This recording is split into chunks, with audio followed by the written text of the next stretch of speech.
요즘에 화두가, 이 젊은 사람들의 화두는 이 공정이에요. 정의입니다. 그렇죠?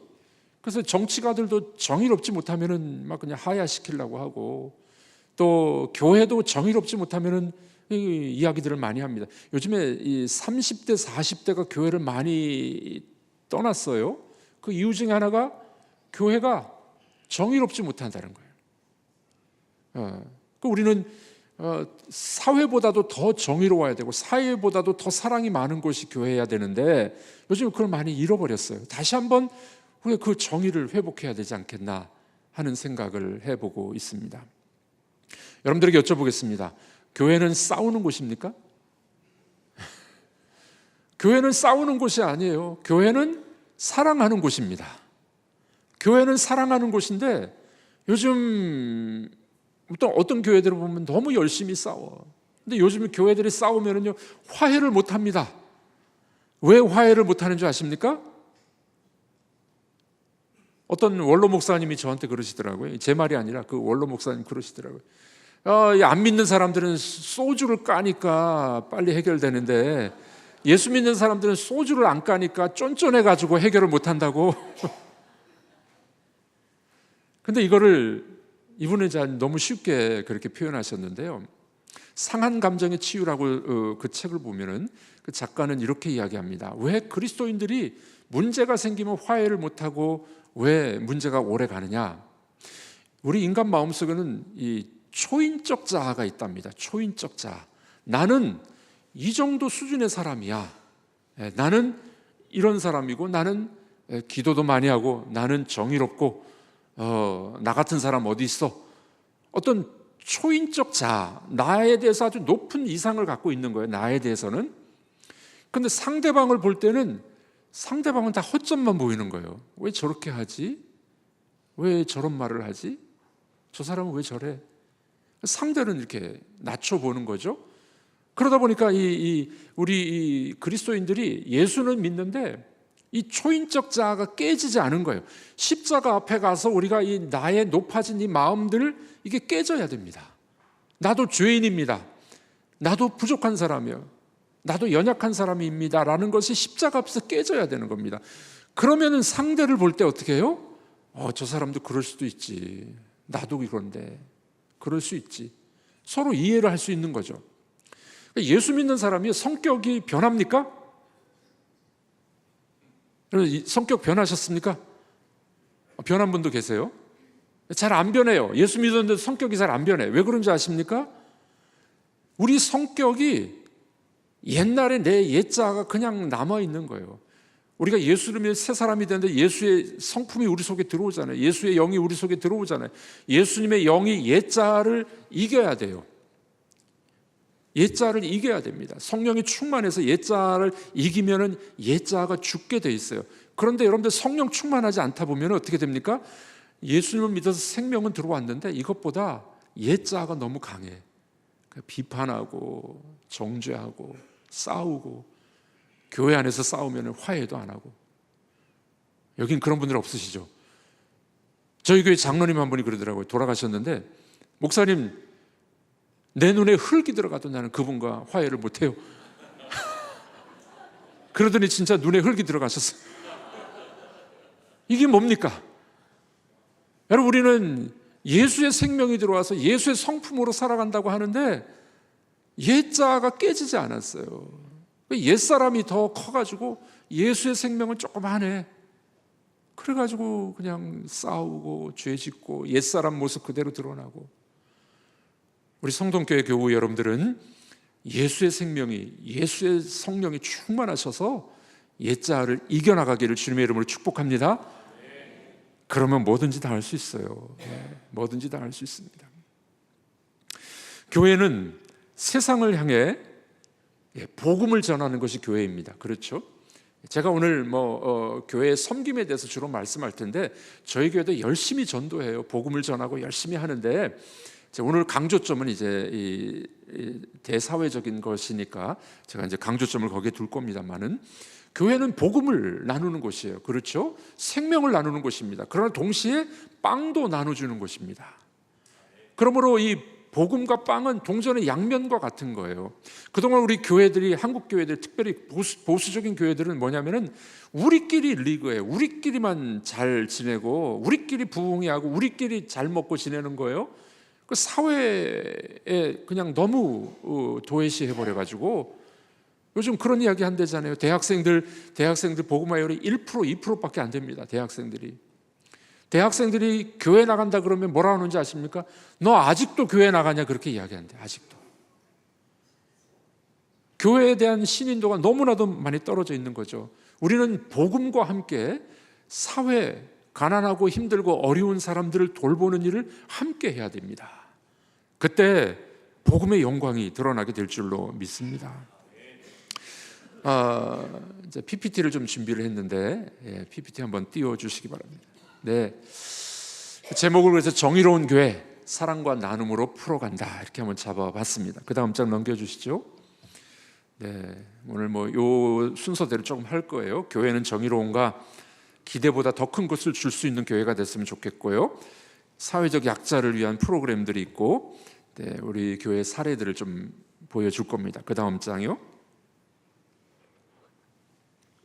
네, 이런 순서로 잠깐 제가 한번 말씀을 나누도록 하겠습니다. 그 다음 장 넘겨주십시오.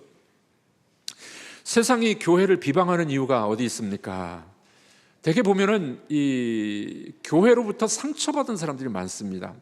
우리 되게 그러잖아요. 하나님만 바라보고 믿어야지. 맞아요. 그렇죠. 우리 주님 바라보고 믿어야 됩니다. 그런데 눈에 보이는 건 사람이에요. 그러다 보니까 사람으로부터 상처받아서 교회를 떠난 사람들이 너무나도 많이 있습니다. 지금 코로나 전후로 해서 이 가나안 성도들이 약 200만 명 정도 생겼답니다. 200만 명 정도가 교회를 떠난 거예요. 대부분의 교회들이 약 20%, 30% 교인들이 줄었어요.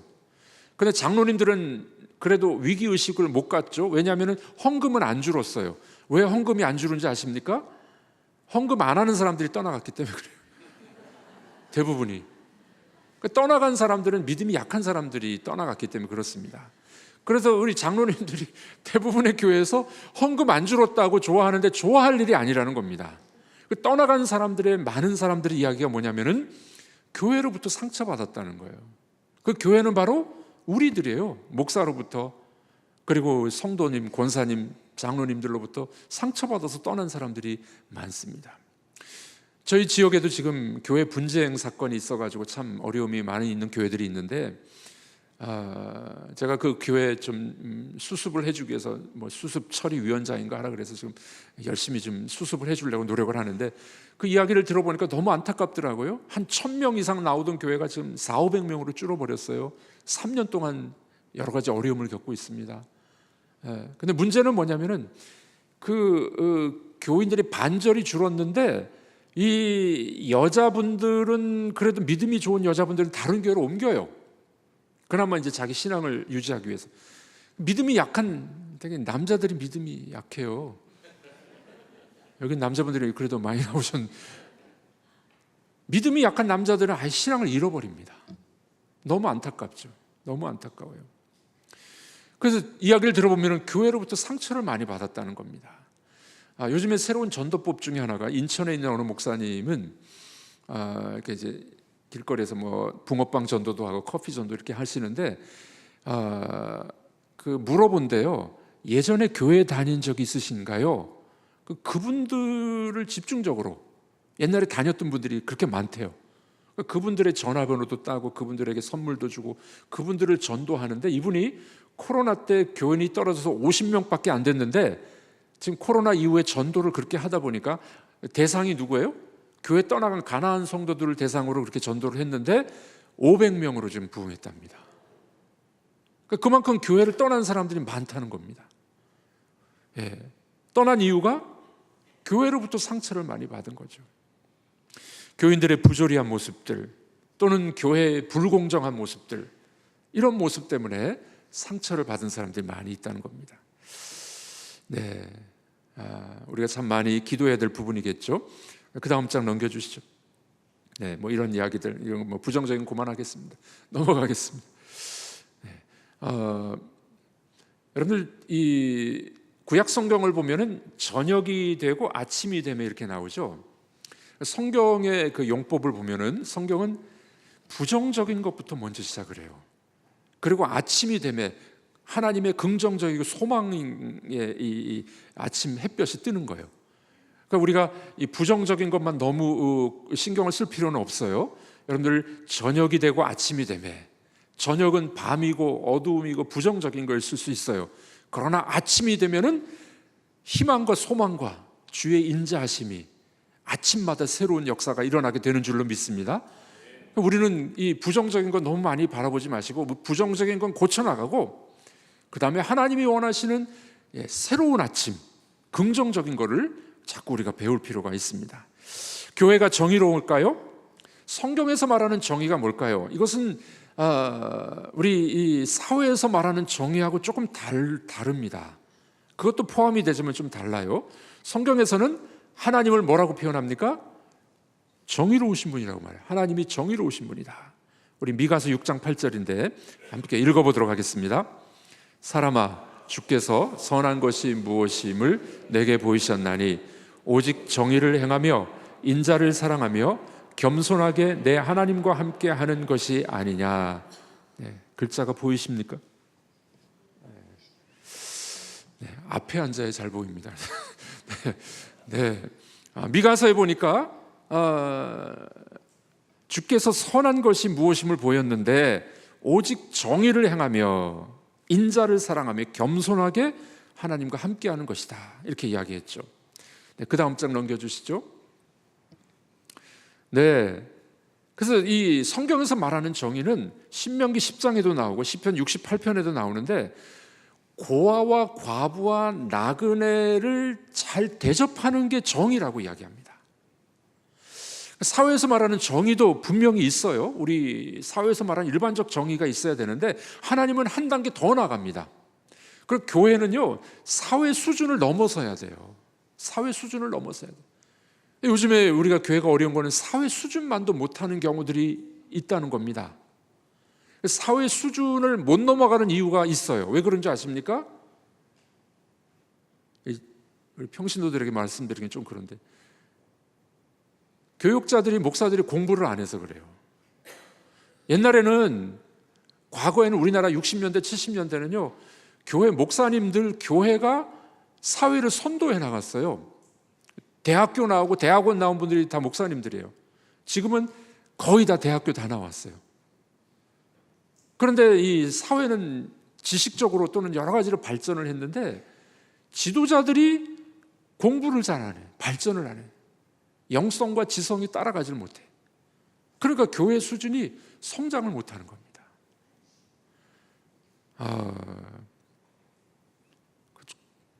우리가 기도도 열심히, 또 공부도 열심히 해야 돼요. 그 사회를 선도할 수 있는, 그 사회보다 수준이 더 높아야 돼요. 우리나라 사회는 어떻습니까? 국회 정치를 보면은 우리가 알 수 있잖아요. 우리나라 수준이에요. 그게 지도자들의 수준이에요. 목사님들이 그거보다 낫겠죠. 그거보다 낫겠죠. 그런데 그 수준을 못 넘어갔을 때는 사회로부터 지탄을 받게 돼 있는 거죠.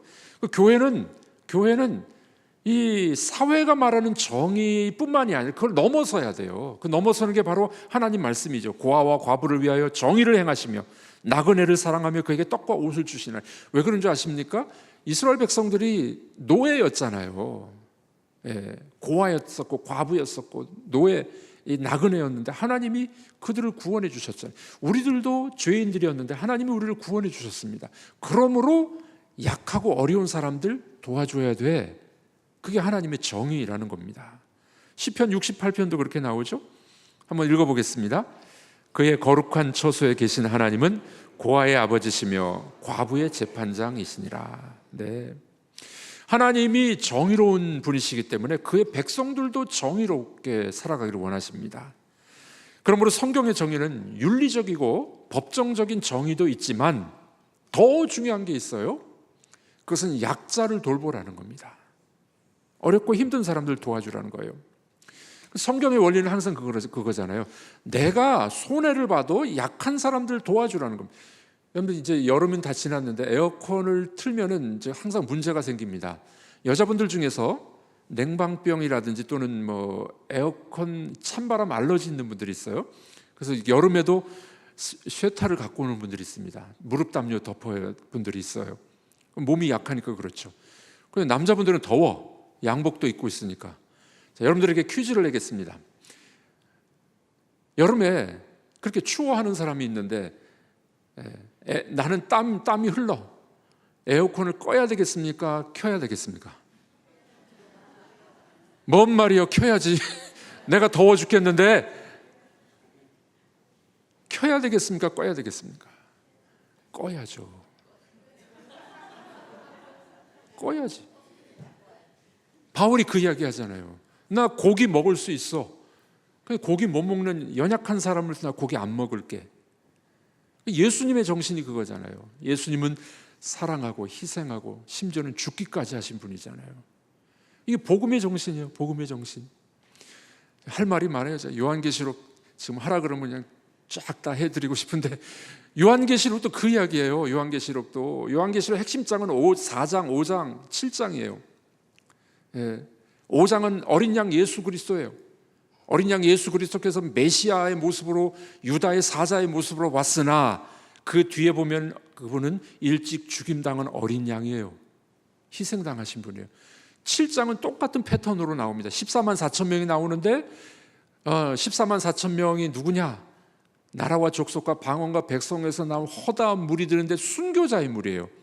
어린 양의 희생과 순교자의 희생 맥을 같이 합니다. 교회는 어떤 곳이냐? 희생하고 섬기는 곳입니다. 교회는 희생하고 섬기는 곳이. 그러니까 에어컨을 꺼야죠. 그렇죠? 죄송합니다. 땀 흘리시는 분들은 나는 강한 사람이니까 그렇잖아요. 나는 강하니까 땀이 나니까 내가 참아줘야죠. 에어컨 끄면은 힘들겠지만 조금 약하게. 그런데 이런 분들이 있어요. 아니 여름인데 더워 죽겠는데 왜 그 에어컨 밑에 앉아가지고 그러냐고. 저 뒤에 가라고. 에어컨 안 나오는데 가라고. 이런 분들이 있어요. 교회 안에도. 그렇게 말해서는 안 되겠죠. 에어컨을 조금 약하게 하되 그 약한 사람을 배려하는 곳이 교회입니다. 아멘이십니까? 네, 그게 복음의 정신이에요. 복음의 정신. 네, 자꾸 사이드로 많이 빠져가지고 네, 다시 돌아가겠습니다.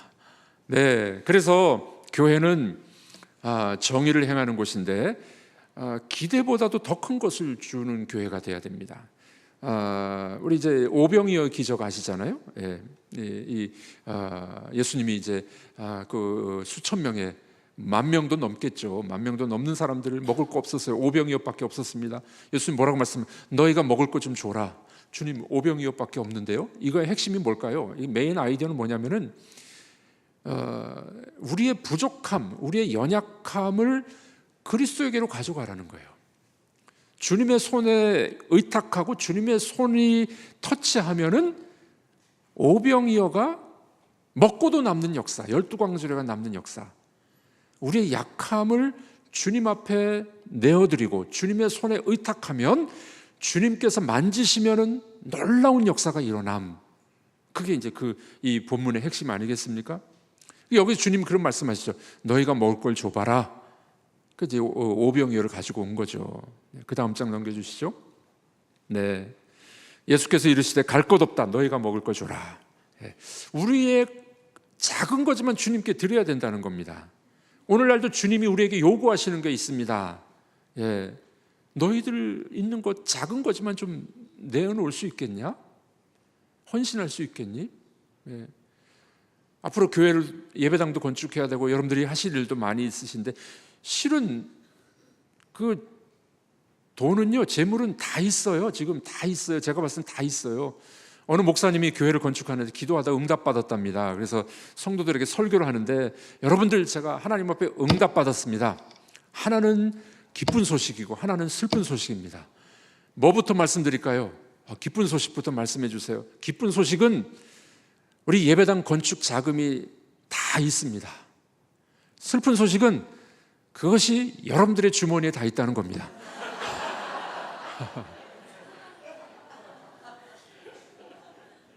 여러분 주님이 지금 이 만 몇천 명을 먹여야 되는데 어떻게 해요?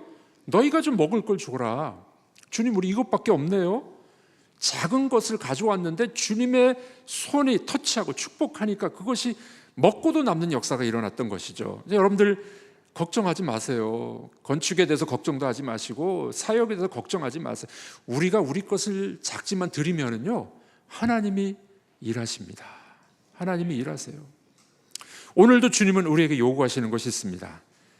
특별히 포스트 코로나 시대에 교회가 교회의 것을 나누어 주는 것 얼마나 중요하겠습니까? 그때 우리들도 오병이어의 기적을 경험할 수가 있게 됩니다. 네, 다음 장 넘겨주시죠. 사회적 약자를 위한 프로그램을 우리가 좀 생각해 봤으면 좋겠습니다. 밑에 써 있는 것은 저희 교회 목회 철학이에요. 마태복음 28절의 말씀을 근간으로 했는데, 세상을 그리스도에게로 인도하여 그리스도의 제자를 만들어 하나님께 영광을 돌리는 교회, 저희 교회 목회 철학입니다. 제가 은퇴할 때까지 이 목회 철학을 매년 우리는 실천하려고 노력을 합니다. 부흥하는 교회의 특징을 보면요, 이 목회 철학이 분명한 교회가 부흥한답니다. 이 주님의 지상 명령이잖아요. 이게 지상 명령, 땅의 명령이 아니에요. The Great Commission, 가장 최고의 명령, 지상 명령이에요. 교회는 그리스도의 제자를 만들고 하나님께 영광을 돌리는 교회가 돼야 된다 하는 분명한 목회 철학이 있는 교회가 부흥하고 성장하는 것을 보게 됩니다. 그 다음 장 넘겨주시죠. 저희 교회 이제 비전이에요. 비전은 커도 좋잖아요. 뭐 이게 너무 커가지고 처음에 익산에 가서 제가 이 비전을 선포했더니만 주변에 있는 목사님들이 뭐라 하더라고요. 뭐 그 교회만 다 뭐 이렇게 하느냐고 그러면서. 근데 여러분, 비전 꿈은 클 필요가 있습니다. 클 필요가 있어요. 그래서 저희가 3,000개 사랑방 소그룹 사랑방을 하고 있는데 3,000개 사랑방을 만들자. 그리고 300명의 선교사를 파송하는 교회가 되자. 30개 교회를 개척하자. 이게 저희들의 비전입니다. 그럼 지금 질문이 이따가 나올 것 같기도 한데 미리 답해 드리겠습니다. 사랑방이 몇 개가 있느냐? 1,000개도 안 돼요 아직. 지금 사랑방이 한 130개 정도, 소그룹이 한 130개 정도. 아니지, 230개. 소그룹이 아직 멀었죠. 아직 멀었으니까 열심히 우리가 해야 되겠죠. 300명의 선교사 파송. 저희 교회 건축하고 열심히 달려왔는데, 제가 처음 부임할 때는 한 가정인가 두 가정밖에 선교사 후원을 안 했었어요. 지금은 50가정 하고 있습니다. 100명 선교사를 후원하고 있죠. 이건 좀 많이 그래도 3분의 1 정도 우리가 접근을 했습니다. 교회 건축하고 해야 될 일이 많고요. 대체로 건축하는 교회가 제일 먼저 끊어버리는 게 뭔지 아십니까? 선교비 끊습니다. 보통 교회들이 그래요. 구제하는 거 다 끊습니다. 왜냐하면 빚 갚아야 되니까. 우리도 뭐 이렇게 코가 석자인데 뭐 다른 데 도와주냐, 이런 교회들이 제법 있습니다. 근데 저는 그렇게 안 했습니다. 우리 할 거 다 하자. 오히려 선교는 더 많이 매년 늘렸어요. 근데 하나님이 다 채워주세요. 빚도 다 갚아가고, 다 갚은 건 아니에요. 빚은 아직도 갚아가고 있지만 빚도 갚아가고 있고, 선교도 다 해가고 있고, 더 많은 선교사 후원하고 있고. 감사한 거는요, 제가 먼저 그 일을 했는데 저희 가정에서 매달 선교헌금을 얼마씩 해왔는데, 추가적으로 한 가정이 협력 선교를 하기 시작했습니다. 한 가정을 저희 가정에서 또 했죠. 그러면서 이제 이게 자꾸 소문이 퍼지다 보니까 우리 장로님 한 분은 병원을 하시는 분인데 지금 현재 17가정을 선교사를 후원합니다. 이 장로님의 꿈이 있어요. 50가정 개척교회하고 선교사 50가정을 후원하는 게 장로님의 꿈입니다. 될 것 같아요. 여러분들, 우리 코가 석자라고 아무것도 안 하면은요, 더 줄어들더라고요. 더 줄어들어.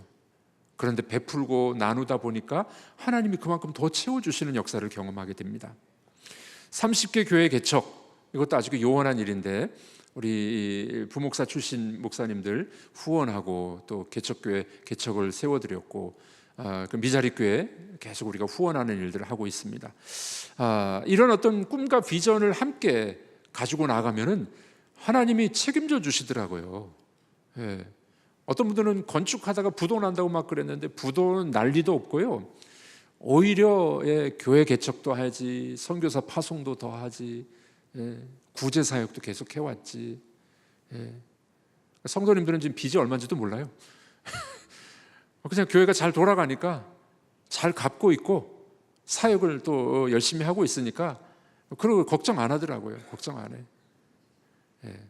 여러분 걱정하지 마세요. 걱정하지 마세요. 네, 그런 일들을 조금씩 하고 있습니다. 네, 그 다음 넘겨주시죠. 기쁨의 하우스라는 것을 우리가 코로나 시작하면서 시작을 했습니다. 미혼모 사역인데 미혼모 시설을 지었습니다.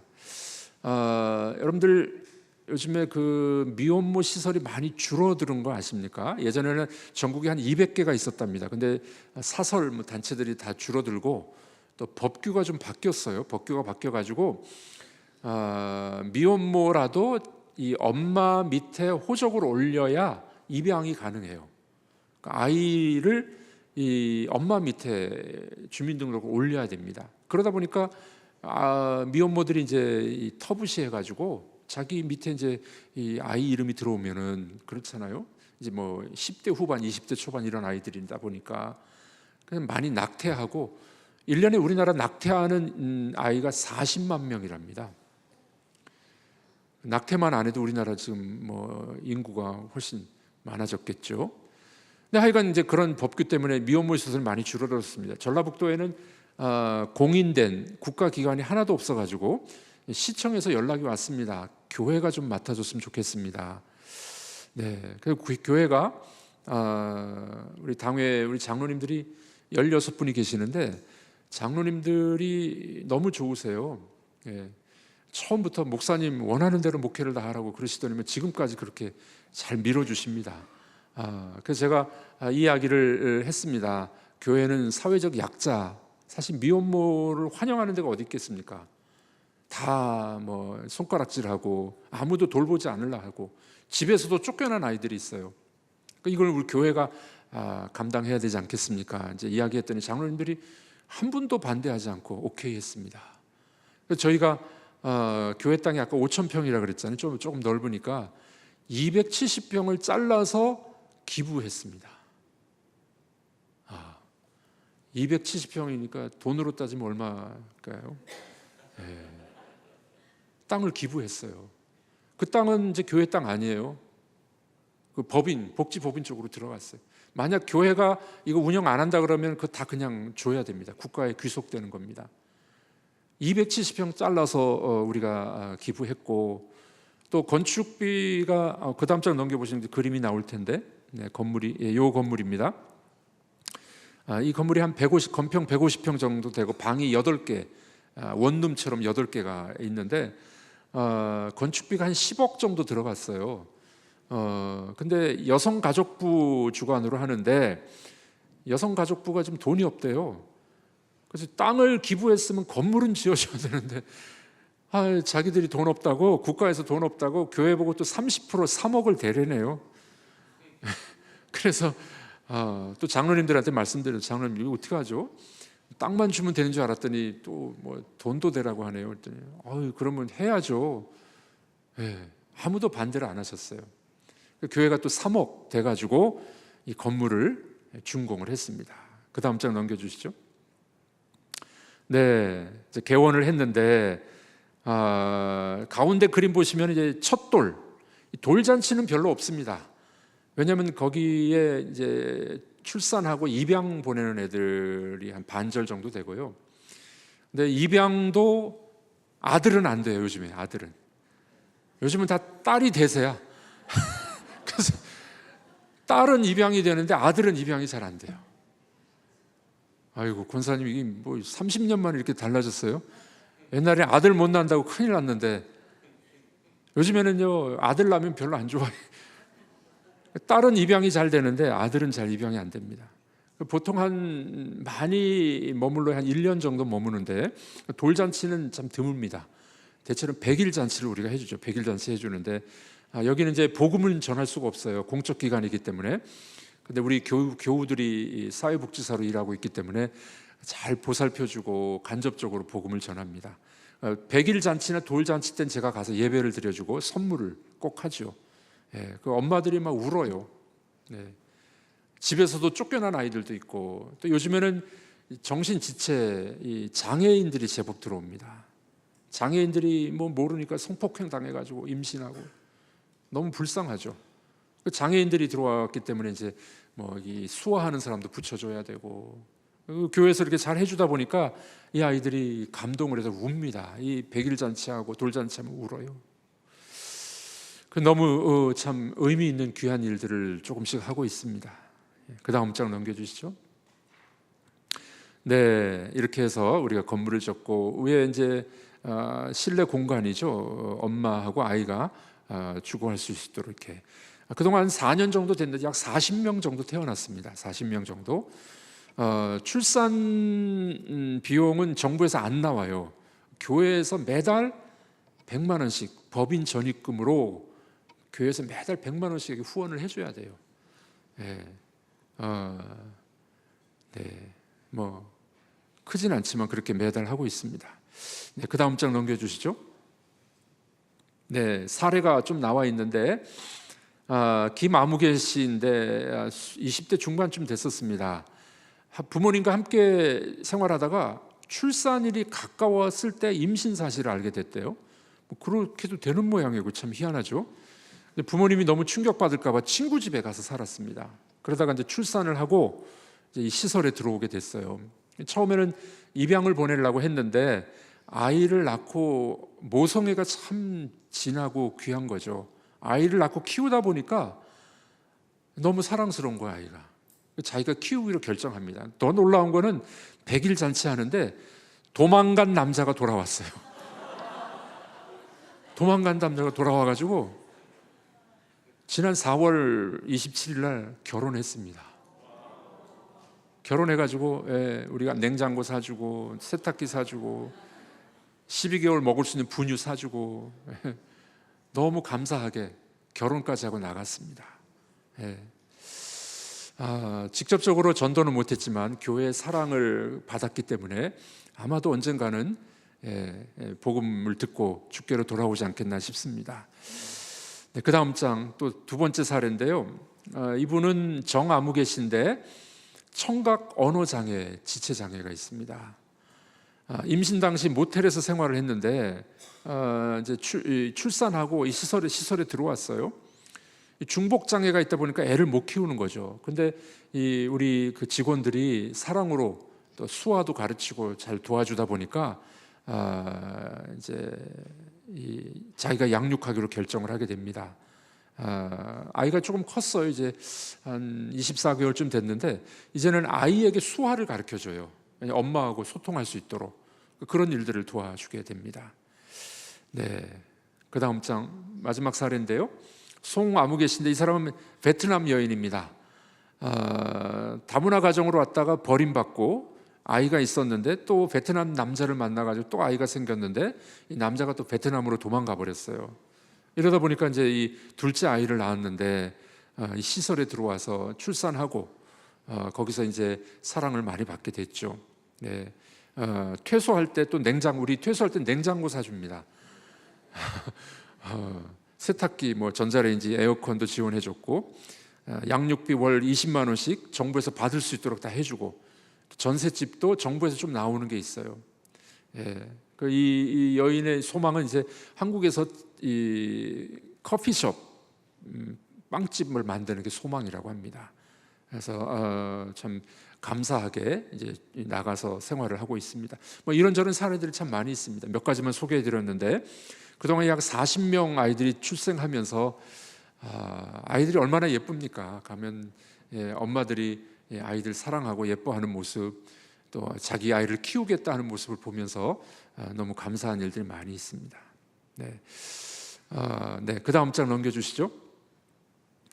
여러분들 코로나 때 재난지원금 카드 받으셨죠? 10만 원짜리 가족별로 이렇게 나왔는데 우리 교회에서 그 운동을 한번 해봤었어요. 재난지원금 카드를 가정에서 한두 장만 쓰고 한두 장은 기부해보자. 예. 그래서 그 모아서 더 어려운 사람들 또 지원하는 사역도 해봤습니다. 그리고 당에서 또 그런 결정을 했었습니다. 국가에서도 재난지원금을 주는데 교회도 좀 재난지원금을 줘보자. 200가정을 10만 원씩 200가정에 2천만 원을 당회에서 책정을 해서 저희가 있는 지역의 모현동에 그 동사무소에서 기탁을 했습니다. 교회가 주질 않았어요. 동사무소에서 주되 차상위 계층만 주십시오. 차상위가 제일 어렵더라고요. 보니까 이 복지 사각에 있는 분들이라. 그래서 이 주민센터가 선정한 차상위 계층 100가정, 그리고 저희 교우들 중에서 어려운 가정 100가정 해서 200가정에 재난지원금 카드를 준 적이 있었습니다. 은행에 가면은 만들어줍니다. 은행에서 이런 카드를 만들어주기 때문에 만들어서 200가정에게 재난지원금 카드를 드린 적이 있었습니다. 교회가 직접 하지 않고 동사무소를 통해서 하니까 동사무소 직원들이 너무 교회를 고맙게 생각하는 거예요. 예, 그런 일들도 해봤습니다. 네, 그 다음 장 넘겨주시죠. 네, 미래자립교회, 미자립교회 지원하는 일들, 또 지역사회 위기 가구들 시장님 찾아가서 이렇게 드리기도 하고 뭐 등등 합니다. 밑에 정필도 목사님 하신 말씀을 제가 적어놨는데요. 반대만 없으면 주의 일은 다 된다. 반대하고 싶으면 입은 꼭 다물고 기도만 하십시오. 그러면 원하는 분들이 일을 다 합니다. 이게 진리는 아닌데 진리더라고요. 예. 반대 때문에 일이 안 되더라고요. 반대 때문에. 근데 반대하고 싶거들랑 입은 꼭 다물고 기도만 해주세요. 원하는 분들이 다 합니다. 원하는 분들이 다 해요. 이거 진리가 아닌데 진리 같아. 제가 해보니까 진짜 그렇더라고요. 예. 그래서 우리가 교회를 건축하는 것뿐만 아니라 이런 대사회적인 사역을 하는 것도 우리 장로님들은 반대를 전혀 안 합니다. 속으로는 할지 몰라도 참 감사하게 이런 일들을 하니까 젊은 세대들이 많이 들어옵니다. 젊은 세대들. 교회가 선교 많이 하고 대사회적인 구제 사역을 많이 하다 보니까 30대, 40대들이 많이 들어옵니다. 물론 우리 교회에 있는 지역이 아파트 지역이기 때문에 그렇기도 하지만 30, 40대들이 젊은이들이 교회가 올바른 일들을 하면은요 교회로 몰려들게 돼 있어요. 올해 저희는 5개 교구에서 1개 교구를 분가해서 6교구를 만들었는데 6교구는 30대 교구입니다. 30대 교구만 200가정을 떼어서 6교구를 만들었어요. 그러니까 30대가 많다는 것은 주일학교가 그래도 좀 있다는 말이죠. 지방에 인구가 얼마 없는 지역이지만 그래도 주일학교가 제법 있습니다. 교회가 이런 선한 일들을 잘 감당하게 될 때 젊은이들이 교회를 떠나지 않고 오히려 몰려들게 되는 것을 보게 됩니다. 네. 그 다음 장 넘겨주시죠. 몇 시까지 해야 됩니까? 8. 네. 네. 산타가 주는 사랑의 상자가 있는데요. 산타는 없지만 산타 노릇을 하는 사람은 있습니다. 어떤 분이 이렇게 이야기했어요. 산타의 4단계, 인생의 4단계. 첫 단계 뭡니까? 산타클로스를 믿는다. 어린아이들은 믿죠. 제2단계, 산타클로스를 믿지 않는다. 언제입니까? 청소년기입니다. 3단계, 내가 산타클로스가 돼서 선물을 줍니다. 부모가 됐을 때. 4단계, 산타클로스처럼 늙었다. 노인이 되면 그렇습니다. 산타는 없지만 산타 노릇을 하는 교회는 있습니다. 우리 성동교회도 많이 하고 있는 걸 알고 있는데 우리가 이 일들을 잘 감당했으면 참 좋겠습니다. 그 다음 장 넘겨주시죠. 네, 사랑의 연탄 나눔 운동인데요. 여러분 연탄 부산도 아마 어딘가 하여간 저도 떠난 지가 오래돼서 뭐 동 이름은 모르겠는데 이렇게 산동네 같은 연탄 떼는 데 아직 있죠? 있을 거예요. 연탄 한 장이 얼마인 줄 아십니까? 여기는 서면이 가까워서 모르시죠? 연탄 한 장이 작년엔가 970원이었습니다. 한 1,000원 정도 합니다. 지금 올라서 얼마인지 모르겠는데 한 1,000원으로 잡았을 때 한 가정에 300장이면 30만 원이거든요. 그러니까 이건 청년부가 할 수 있어요. 중고등부도 할 수 있습니다. 여기 사진에 보시지만 우리 어린이들이 뒤에 이렇게 서 있어요. 학생들이. 우리 주일학교 아이들과 청년들이 함께 가서 연탄 나눔 행사를 합니다. 겨울에 하다 보니까 눈 맞아가면서 손 불어가면서 애들이 얼마나 즐겁게 하는지 몰라요. 클릭하면 동영상 혹시 나옵니까? 다음 장에 있는가 본데요. 다음 장 넘겨보실까요? 네, 혹시 동영상이 클릭하면 나올 수도 있는데 안 나와요? 예. 네, 그렇군요. 네, 이 사랑의 상자 많은 교회들이 하죠. 연말에 이제 우리 이제 한 5만 원, 6만 원 정도 생필품들을 넣어서 사랑의 상자를 나눔합니다. 한 150상자 정도 하는데 노인복지관 통해서 합니다. 교회가 직접 하지 않고 노인복지관의 복지사들이 그 뭡니까 제가 복지 가서 이렇게 하는 거 그분들이 가서 할 수 있도록 그분들에게 드리는데 좋은 팁이 하나 있는데요. 기아대책하고 하면은 이 비용이 2배로 늘어납니다. 전에는 우리 교회 단독으로 했는데 기아대책으로 돈을 보내주면 6만 원이 아니라 15만 원어치 물품이 들어와요. 그래서 더 많은 혜택이 좀 가능하겠죠. 이렇게 사랑의 상자를 전달하는 그런 일들도 있습니다. 네, 사회복지사들이 와서 지금 수령해가고 있는 모습입니다. 네, 그 다음 장. 네, 몇 년 전에 터키에 지진이 났을 때 긴급 구호 헌금도 드려본 적이 있습니다. 뭐 좋은 교회들이 많은데요. 저희 교회도 좀 계속 말씀과 기도로 양육을 하다 보니까 또 특별히 이제 선교 LMTC 훈련을 우리 중직자들은 다 받거든요. 피택 받은 장로님들, 안수 집사님들, 권사님들 한번 피택하면 뭐 5, 60명, 6, 70명 되잖아요. 이분들은 1년 동안 LMTC 교육을 받게 합니다. 평신도 선교 훈련이죠. 그건 너무 좋더라고요. 1년 받고 나면은 이분들이 선교적 마인드를 갖게 되고 목회적인 마인드를 갖게 돼요. 그래서 선교지에서 예배당 건축해야 됩니다. 몇 천만 원 필요합니다. 뭐 땅을 사야 됩니다. 자동차 사야 됩니다. 선교사들이 편지가 오죠. 그럼 저는 특별 헌금 안 하고요. 설교 끝나고 난 다음에 광고 한 번 합니다. 광고 한 2번 할까요? 광고 2번 정도 하면은 그 비용이 다 들어와요. 헌신된 사람들이 있더라고요.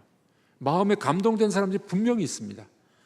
근데 이제 어떤 교회는 뭐 특별헌금 합시다 그러면 뭐 하지 말라 그러고 반대하는 사람들이 있어요.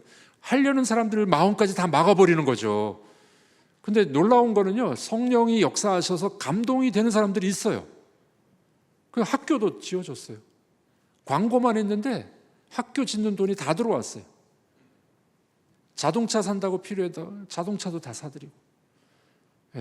여기 튀르키예 긴급 구호 헌금도 한 번 광고했는데 1,000만 원이 다 들어와가지고 전달을 했습니다. 우크라이나 지금 전쟁 고아들이 뭐 200만 명 그렇다 그러죠. 슈박스 구두 박스에다가 이제 물품을 넣어주고 그 안에 복음지를 넣어주는 겁니다. 극동 방송을 통해서 전달을 했는데 이런 일들을 작지만 계속 하고 있습니다. 그 다음 장 넘겨주시죠. 네, 장학금을 주는 교회, 지역 사회와 지역 교회를 위해서 장학금을 주는 그런 교회가 되면 좋겠다 싶습니다. 코로나 시대에 이 호모 사피엔스 그러니까 코로나 사피엔스가 되어버렸다 그러죠. 망가진 하나님의 형상을 다시 회복하는 것들을 교육을 통해서 해야 된다 싶어서 우리 장학금 주는 일들을 꾸준히 하고 있습니다. 그 다음 장 넘겨주시죠. 네, 이전으로 다시 한번 장학금. 네,